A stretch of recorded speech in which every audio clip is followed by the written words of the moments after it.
Hi, everyone. Thanks for joining us today. My name is Sarah Marie Ridley, and I'm a part of the WPLN Impact Council, excuse me. WPLN is a 501c3 that was created to engage women across the country in the public leadership space. We've been around for just over 5 years, and it's one of my favorite extracurriculars that I get to be a part of. And today we are joined by Clarice and Libby, who are both moms, and they're very active in this space, and they are with the Colorado Women's Alliance Foundation. And the Colorado Women's Alliance Foundation has a very similar mission to that of WPLN. They inspire, train, and motivate women in Colorado to be active in the public leadership space. So I'm going to let each of them introduce themselves, starting with Libby, and then Clarice, when she's done, you go right ahead. All right, great. Thank you, Sarah. My name is Libby Szabo, and I'm going to start out I'm a mom from Arvada. And that's who I've been all my life. And I just happened to end up in the crazy world of politics. And I have 4 children. They are all grown at this point, and a few of them were adults when I started into politics. And I think I had 2 of them still in high school when I started. And I actually served 5 years in the state legislature, and I served 6 years as county commissioner of Jefferson County. So it's been a full life in that area, and I enjoyed it all. But it took up a lot of time, and I believe I did good work. Clarice and I were doing good work together, having fun when we were in the majority and having mischief when we were in the minority. That's good. Clarice, you. I'm Clarice Navarro, born and raised in Los Animas, Colorado, which is a very small southeast Colorado town. So I had the opportunity to serve on city council in Los Animas for 3 years before I relocated to Pueblo. And when I relocated to Pueblo is when I decided to take the chance and run to become a state representative. I am a mother of 2 daughters, 22 and 17. And when I jumped into this experience, I had no idea what I was getting into. But Libby was always there as one of my guide and mentors, and kind of just guided me through the way and kind of helped me through some of the obstacles and struggles that we face as moms, and in tough situations and late nights when we're away from our families. And so just having that person there with you to laugh and kind of cry and fight through some of those tough times was really great. And she and I have been friends and really had that bond since then. And so really grateful for her and for this opportunity to be on this panel with her today. Well, thank you both. I love the sisterhood, right? That's what we're all about here. So let's kick off a couple questions. This one's going to be to both of you. Clarice, I'll start with you. So you answer it first. Same question to both. Tell us about your decision to run. So you mentioned you started at city council. What was that like? Was it an aspiration you'd had for a long time, or were you asked to do it? What was the motivation to jump in? And then what were some of the things you at least initially were looking to accomplish? Absolutely. So when I decided to run for city council, it was an open seat. I had 0 aspirations to be involved in politics, to be at any level involved. I never went to school in political science, nothing. But there was a vacancy that was open in Los Animas. I took my daughter at the time in her little carry seat. I think she was about 7 months old. And I was like, I think I'll just go to this meeting, see what it's about, and see if, how this vacancy works. Well, by the time I left, I was sworn in and sitting in city council. Wow. With my child in her carrier. And I thought, okay, here we go. So that was my initial dive in. When I got home, my husband said, well, how did it go? And I said, I'm on city council now. And he's like, what? I said, yeah, somebody nominated me. I got voted in and I got sworn in and I served my first meeting. He's like, wow. Yeah. So just being able to make those decisions for my small town was inspiring for me. I never knew that I could have such a voice or make my voice known, how I wanted to see my small town grow and develop and see those changes. When my husband got relocated to Pueblo at the time, and I thought, well, that was a great opportunity. I'm moving to a bigger city. I was just thankful for that option to serve my community.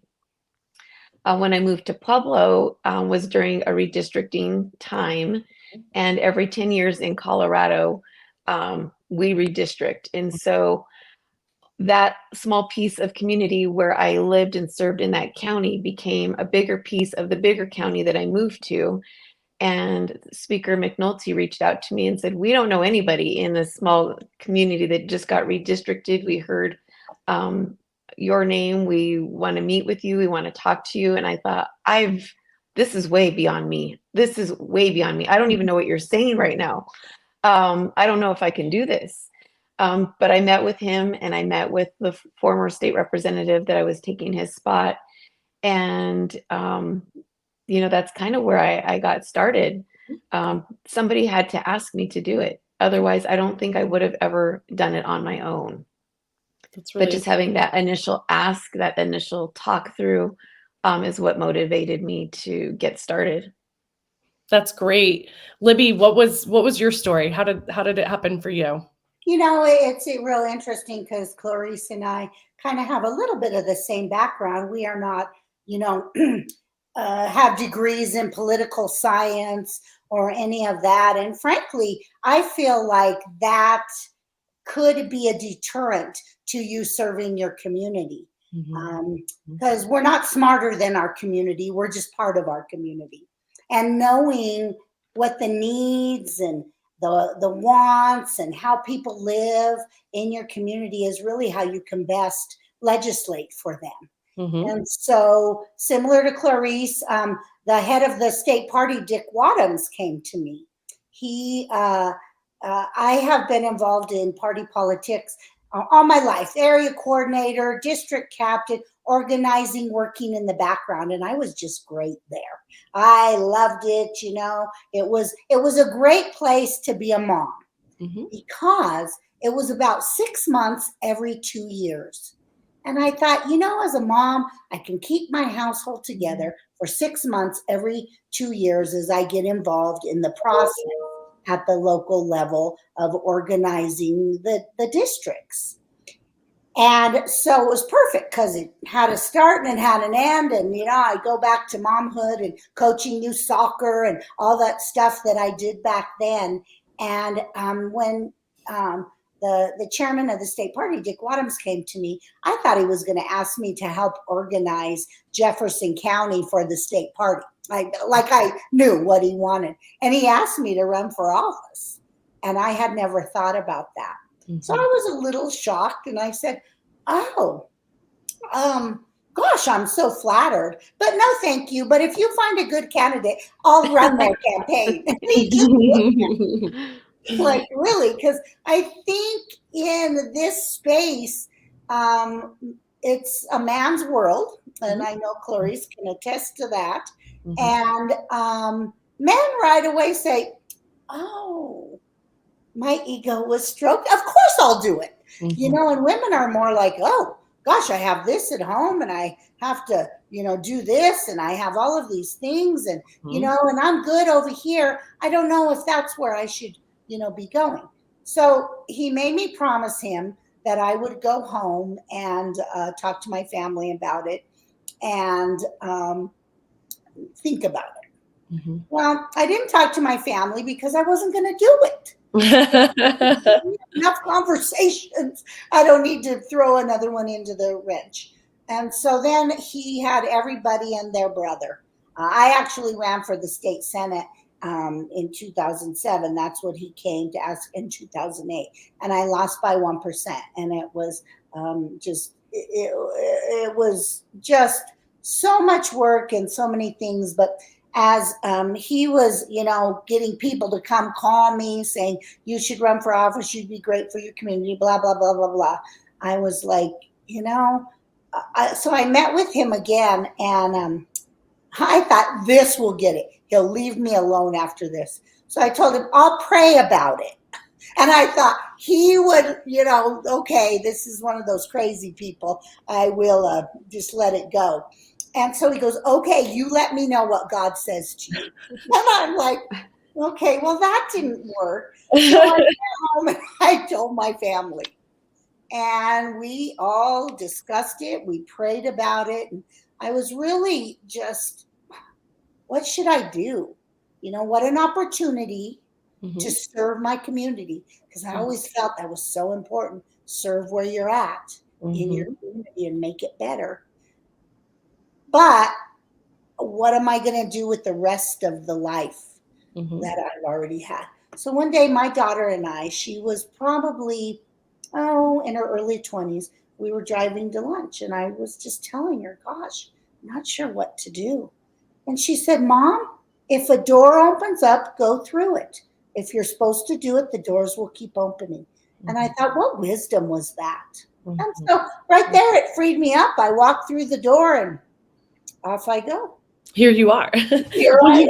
You kind of both already touched on my next question was, what was your family's involvement in your decision? And I think, Clarice, at least your first run, your daughter being there was probably the only involvement. And Libby, you talked to your kids a little bit about it. So, but my next question is about your children, and that is, how involved are they? It sounds like, Libby, yours helped you make that decision. Clarice, yours may have been a little younger when we started, but as your careers evolved and continued, how involved were your children with your campaign or with your office? Libby, why don't you start? Sure. Well, one thing that I really remember is we live in a neighborhood, and I don't know how many houses are in this neighborhood, 700 maybe. And I walked a lot of precincts. A lot of great volunteers went with me. But we made the decision as a family, we're going to walk our neighborhood together. So one night we all set out as kids, and we all teamed up, with each other. And I went to the door and said, my family, who was raised in this neighborhood, and my kids were all saying, my mom is running for office, and we're so excited. So in that aspect, they helped me a lot with the campaign. They never wanted me to go out walking alone. So they didn't necessarily sign up to come, but if I had to go and I was alone, one of them would come with me. And so that was really a neat time that they could get involved and see what it really was. But also, one of my daughters actually came and was an aide to the speaker at one point, and then became an aide actually to Clarice's predecessor, Keith, for a while. And then she became a lobbyist. And we got to actually sit at the dais during one of the bills together. And it was for a bill making Lyft and Uber legal in the state of Colorado. And it was real crazy. One day I'd say, oh, I think it's going to pass. And the next day wouldn't. But my daughter was there working for the Colorado Technology Association. And when she came to give her testimony, we were sitting together, and the whole dais was taking pictures of us. And stuff. So it was just a really neat experience in that. So my family, some of them were very involved, and some of them were just probably what I made them be involved. Clarice, what about you? Mine were little at the time, but no matter where I went, my youngest one was always with me. She was very shy at the time, and so she wouldn't like to sit by herself. So I would go up and speak at meetings, and she would be hiding behind my legs, peeking around, but didn't want to sit alone, but very involved. Both of them love to go to the parades and wave and say hi to everybody. When I have, fundraisers, they'd greet people at the door. They would know everybody's name. Everybody knew them. When they got older, same, they would like to knock doors. My youngest one took most of the charge. She was mostly the one that was more involved. She finally got to the point where she wanted her own iPad. She wanted her own list. Ah, And we would work a little cul-de-sac, and I would say, okay, I'm going to stop at this house and you go to that one. So I would watch her just to make sure. And I'd wave at the people from the sidewalk and I'm like, Shh, I'm here. And they'd be like, okay. And she'd give them her little speech and off she'd go. And she learned how to use the iPad and how to mark all the questions and how to do all this stuff. And she'd say, okay, here's our next set. Here's our block. Let's go. And she just really got involved and really liked that part. She, thankfully for me, she had a great memory. I would say, oh my gosh, the woman that had the red dress, she had the cute hat. She'd be like, that's Martha and Bob. And I was like, you have the best memory with names. And so she just kind of grew up in that environment and just knew the people. And, you know, for me, I was very lucky. She was very well behaved, always respectful and kind. And, you know, people got to the point where they'd say, well, where's Georgie at? And I said, well, she's, you know, now she's 10. She has her own life. She's at a sleepover. And they're like, well, next time you have us over, make sure that she's here. I'm like, well, you know, she's kind of gotten older now. yeah. But, you know, just having that involvement was nice. And seeing the joy and excitement for them to be involved was also, you know, good. When we would have late nights or long weekends, during session, my family would come up and spend the weekend so that I at least had that time to see them during those long nights and weekends that I knew I wouldn't be home for a couple weeks. So that was very nice to have that. And they were excited to be there and kind of just see the process. And now that my daughter is in high school, she goes back to the Capitol and she pretends that she doesn't know the ropes, but she does. That's cute. So I was one of those kids. I grew up, and so this is going off script a little bit for a second. I grew up in this world also.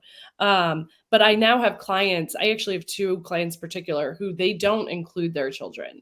Their children don't want to be included. They were very young when my one client took office, and now that they're older, they don't want any part of it because politics is a little polarizing. So what would y'all say to somebody who was hesitant for their kiddos to be, you know, part of the literature, part of your team, if they hesitated for that for safety reasons or just, you know, their children's own social interactions, you know, what would y'all say to them if they were thinking about maybe not including their children in the campaign or public service? Clarice, what do you think? Start with you.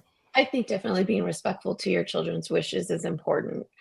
They also have their identity, their privacy, and sometimes politics is rough. The things that are said about you, and is hard. It's hard to see. It's hard to read as an adult, and I think that will lead to one of the questions coming up. But I think being respectful to what your kids have to say about how much involvement they want to be in is important. Like I said, my oldest one really didn't want any part of it. She wasn't really interested in it. The only thing she really wanted to do was the parades, and that was fine by me. So that's interesting. Libby, what do you think? You know, I agree. I have 4 children, and they all wanted to be involved on different levels. Some didn't like the polarizing thing. They would get mad. I had in one race probably $1 million of negative media against me. Just a little old mom from Arvada. I don't know where they came up with some of this stuff. And that really hurt them. And so I would have to hide some of that just to keep their, you know, their heart from being hurt. But some of them were excited about it and, you know, involve them where you can. Bring them to things that are fun and exciting, like the parades, and just show them. But I think what more of the work can be done at home and instill in them, maybe have them relate to something they care about and how government can really, you know, put a wrench in that and can change that when it probably shouldn't be changed, or it's not the role of government to be involved in that. And just how important it is that at some level, whatever level that is, you all need to be involved somewhere. whether it's just Yeah. voting or running for office. Those are two different planes. But y'all need to be involved somewhere with that environment. It's part of life.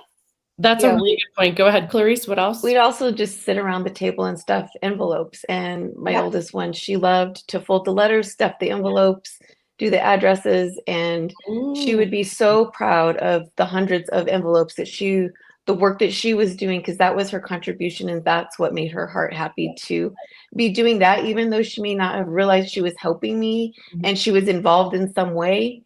She really enjoyed that part of that as well. That is great. Yes, those are both great advice. And I will literally take this recording and show it to a couple of people already. Clarice, moving on, the next question to get more positive again. Was there a mother type figure even that was in leadership who you looked up to as you were getting involved? And if so, what was that relationship like? And then also, what would you say to yourself now if you could go back and kind of tell yourself a little piece of advice looking back? Well, when I first started, I had, again, no ambition to be in politics. I didn't really see myself as a political leader. So I wasn't really looking for someone at that moment. Once I got more involved, once I became serving in the state house, the women minority was very little. And so trying to find that person, find that bond, which I became really good friends with Libby, and just finding that little circle was very important to me. And so from that, friendships and those coworkers is where I became to find that comfort zone for me and that relationship building. And then groups like Women Alliance and, women leaders, and going to those leadership conferences was another way to meet other women and build those relationships. So that's where I really found comfort for me as a mom doing that. I love that. And a lot of our state partners have more localized groups, but then certainly WPLN is happy to fill that role for folks who are just getting in or folks who've been here for a long time. Libby, I have a little bit different question for you this time. It's having 4 children alone is a challenge. Throwing in public office, I cannot imagine. So thank you for that. But can you give us an example of a difficult situation that maybe you had to overcome, or something that in balancing mom and doing this? What did that look like in the real world? Yeah, definitely. The one that came to mind is something else I mentioned. Keeping the balance in the family when you're getting 2 and 3 negative mail pieces saying that, your mom wants to kill children, and just it can get really mean out there and mean spirited. And I never found a need for that. I was always, here's what I'm about. If you're about some of that, then you should vote for me, kind of thing. And but sometimes I wasn't there. A lot of times during the campaign, I was not there for dinner. And if dad wasn't out walking with me or the kids, they had to pick up the slack. And like I said, they were older, so they were able to make themselves a sandwich. But there, during the 8 to 9 months of the really entrenched campaigning, it was a lot of away time. Yeah. And that was hard because when you come back into it, you don't know exactly what went on. I always really tried to make their games and all of that. There were a few times when I was late and couldn't do that because of other meetings. And then when I got into the legislature, there were some late nights that I couldn't control but had to be there. And again, them picking up the slack, and dad did great. He was such a great supporter and such a great help. And they were all excited about that part of it. Yeah, we'll pitch in, mom, not a big deal. But that to me was sometimes when I was late to their game, if I had to miss or something, because I always loved that. I was the coach a lot of the time, not during that time because I knew I couldn't. But that was probably the worst, seeing their hearts get broken if they heard something bad about me that they knew wasn't correct, and having to do that. And then just having to be away. And when I was in the legislature and late nights and gone a lot, a lot of them were a few of them were out of the house at that time. But I always said I need to keep my focus on my house and make sure I do, because when this is all over, I need them to still be there. I go back to them, and I want them to still be there and know that part of this was for them. I love that. Clarice, what is maybe a unique aspect of public service, whether it was city council or state representative, that maybe people should be aware of, whether it's positive or negative, that was maybe unique or surprising to you? Can you shed a little light on something that may be unexpected, good or bad, for folks who are looking at the same path? So I served, I was a state representative on Pueblo.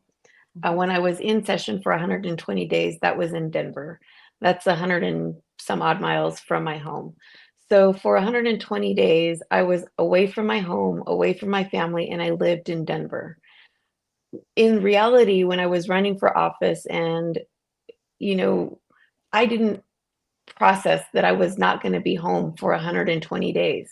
I wasn't going to be home for breakfast. I wasn't going to be home, for picking up kids and going to sports and practices and Valentine's parties and birthday parties and all of that stuff that happens during the week. I didn't process that I was going to be missing all of that unless I was driving back and forth. So I actually had to have a place to live in Denver during the session week. And then for interim committees during the summer, you serve on those as well. So also during summer, I was coming back to Denver at times that I didn't realize the entirety of that. And I didn't know enough to ask those questions, I guess. The other thing that I thought was something that I didn't think about: when you're a mom, you're going to practices, you're going to the school plays, you're volunteering for everything, you're, working the school library, everybody. But when you have to go ask those people that for money, or you have to ask them for a different kind of support, it is so different. Asking your friend for $25 for your campaign is so different from ask them, hey, let's do a birthday party or whatever. For me, that was a different concept. Like, I knew so many people, but when you ask them for a different kind of support, it was really different. And it kind of takes a little different hit, for you as well, because some people don't want to come out and be supportive in a political role. They're used to just being moms and dads and in that aspect. And so when you switch gears a little bit, I wasn't really ready for that either. But you start to have to build that friendship and support system in a different way as well. Yeah, that's really good advice. As somebody who works with clients a lot, that is a hard challenge for a lot of people. And you have to make sure those lines are very clear with some people, and some people there are no lines and they don't care. They'll give and they'll be supportive in any way you ask. So that's a really good thing to be mindful of. Libby, Clarice kind of already gave some advice and talked about, what she would say to a younger version of herself. What advice would you give somebody kind of just starting out? Oh gosh, I think something that made me successful, and with those relationships like Clarice was talking about, I had been involved at the local party level for a long time. I don't know, not everybody in the country has precinct caucuses, but there's always a place at that local party level to get involved. And that's where you meet like-minded people and people that you'll support and see that you're a hard worker. And anytime you're raising money, Clarice, I'm sure you figured this out, those people have to know you and trust you in order to give you money. Their hard-earned money. That is special, and that is sacred and it should be to both sides.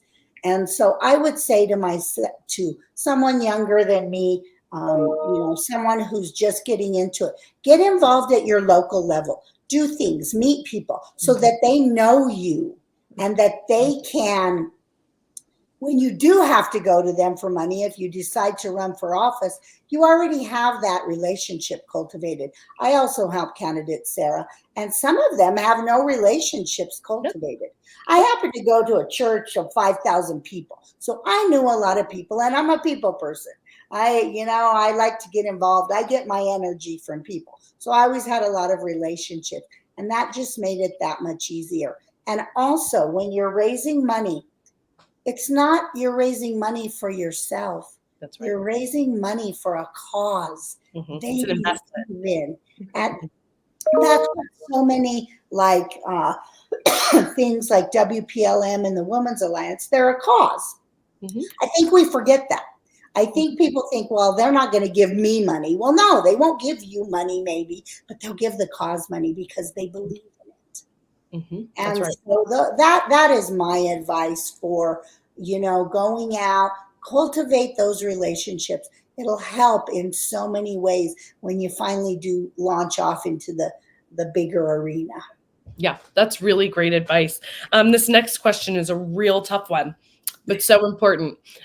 Libby, I'm going to start with you. How are you celebrating Mother's Day this year? I'm celebrating with my kids. You hear a little bit from the grapevine, and so they're going to cook me dinner. They're old enough where they can do that, and I'm just going to spend some time with them. It's so valuable as having adult children. That time. Because it gets fewer and far between, where they're little, they're hiding behind your leg always, and they're always there, and you're always doing something for them. But they do grow up and they get their own life. And so I'm always excited to just spend a little extra time with them, whether it's during a thing called Mother's Day or my birthday or whatever, just on a weekend day. And so just enjoying them. I have one who lives in Barcelona. And so I'm not able to see her, but I'm sure during, they'll figure out a time for her to FaceTime in in the right time when she's not in bed. Yeah. Because it's different than us. But just, seeing their smiling faces, it's different now than it was when they were little. And so I always like to just cherish every moment. Yep. Clarice, what about you? I'll be celebrating just a little ahead of time. I have to fly out on Sunday to DC for work. So, work doesn't really stop. But yeah, celebrating with my mom as well and my girls is always a special time. It doesn't always fall on the exact day, but just being together and always cherishing those moments whenever you can is so important. And just making sure that you take that extra time to call your mom, not only on Mother's Day, but throughout the week, even if it's a short text. We love those texts. I cherish those and I miss those so much. So don't forget just to reach out to your mom and ask her how she's doing, or say the sun is shining, go outside and enjoy it. We love that. That's so important to hear. I will definitely be doing that. My mom's one of my favorite people, but I have little kids. I have a 1-year-old and a 2-year-old. So hearing both of you sort of at the other end with these grown kids and, them having such great memories of being part of it, and hearing how fun it is to hang out with them as adults, it's inspiring and it's wonderful and it's encouraging, because 1- and 2-year-old is tough and they're a challenge. So it's so nice to be able to look up to you ladies. And that's what WPLN and the Colorado Women's Alliance Foundation are all about, is being supportive to one another and helping them. That is all of sort of the questions I had sort of laid out, but I would love to give each of you, a minute or two to just give a final word, a final advice, a final encouragement to anyone who's on right now and who will be watching the recording as it's made available on our sites beyond this. So Libby, we'll start with you, just a minute or two of final thoughts. You bet. Well, the relationships are where it's at, whether it's with your 1- and 2-year-old children or your adult children or the people you serve with in the legislature or all those friendships you've made over a lifetime.